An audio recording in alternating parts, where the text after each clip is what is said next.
പ്രിയ പ്രേക്ഷകർക്ക് സീരിയൽ ന്യൂസിലേക്ക് സ്വാഗതം.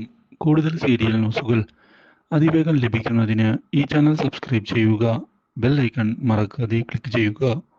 വീഡിയോ ഇഷ്ടമായി എങ്കിൽ ലൈക്ക് ചെയ്യാൻ മറക്കരുത്. അർച്ചനയെ ഞെട്ടിച്ചുകൊണ്ടുള്ള വഴിത്തിരിവുകൾ ഇപ്പോൾ വന്ന് സംഭവിച്ചിരിക്കുകയാണ്. ഒടുവിൽ രുക്കുവിന്റെയും അതുപോലെ തന്നെ അച്ചുവിന്റെയും വിവാഹം നടത്തി കൊടുക്കുന്നതിനുള്ള തീരുമാനം എടുത്തുകൊണ്ട് അർച്ചന മുന്നിലേക്ക് വരുന്നു. ഈ കാര്യം ഇതേ തുടർന്ന് അറിയാനിടയാകുന്നത് വിജയശങ്കറിനെ ഞെട്ടിച്ചിരിക്കുകയാണ്.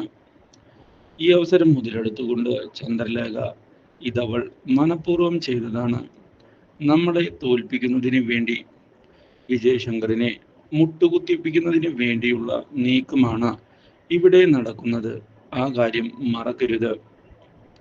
ഇതിന് അവൾക്കൊരു തിരിച്ചടി കൊടുക്കുകയല്ലേ വേണ്ടത്? ചന്ദ്രലേഖ ചോദിച്ചതിനെ തുടർന്ന് അത് ശരി തന്നെയാണ് എന്ന് വ്യക്തമാക്കുന്ന അയാൾ ഇപ്പോൾ അർച്ചനയെ ചെന്ന് കാണാൻ തീരുമാനിക്കുകയാണ്. അർച്ചനയോട്, നീ ചെയ്തത് ഒരിക്കലും ശരിയായില്ല, എന്നെ തോൽപ്പിക്കുന്നതിന് വേണ്ടിയാണ് നീ ഇതെല്ലാം ചെയ്തത് എന്ന് എനിക്കറിയാം.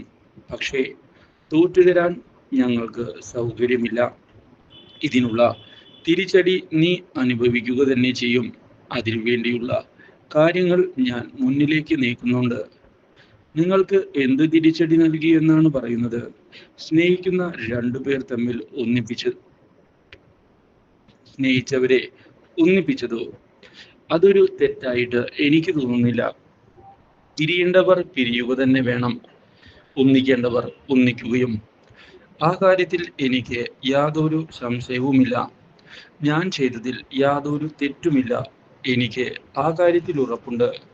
പിന്നെ ഇനി നിങ്ങൾ എന്ത് ചെയ്താലും അവരെ പിരിക്കാൻ സാധിക്കുകയില്ല, അത് ഞാൻ നൽകുന്ന ഉറപ്പാണ്. ഇത് കേട്ട് ഞെട്ടിപ്പോയിരിക്കുകയാണ് ഇപ്പോൾ അയാൾ. Do like, share and subscribe.